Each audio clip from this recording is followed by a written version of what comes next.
ভাই ভিডিওটা একটু দেখেন, আপনি হাসতে বাধ্য হবেন, আমি গ্যারান্টি দিলাম। হ্যাঁ, ফাইজলামির তো একটা লিমিট থাকা দরকার। এটা আবার কোন ধরনের ফাইজলামি একটু দেখেন। ডাক্তারে কিন্তু রোগী একটা নিয়ে আসছে। হ্যাঁ, এটা আদৌ রোগী নাকি লাশ আপনারা দেখেন তাহলে বুঝতে পারবেন। ডাক্তারে একদম কাপড় টাপড় জায়গায় সবকিছু দেখা খাতার ভিতরে সিগনেচার করে, হ্যাঁ, চলে যাবে এখান থেকে। ডাইকা দিছে কিন্তু। হ্যাঁ, পাশে থাকা লোকটার অবস্থাটা কি হয় শুধু একটু দেখেন।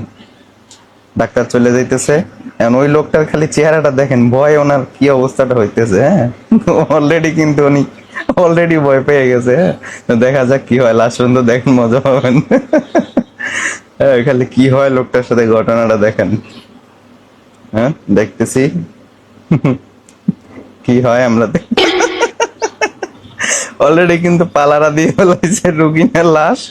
তার অবস্থা, চেহারাটা দেখেন লোকটার কি অবস্থাটা হয়েছে।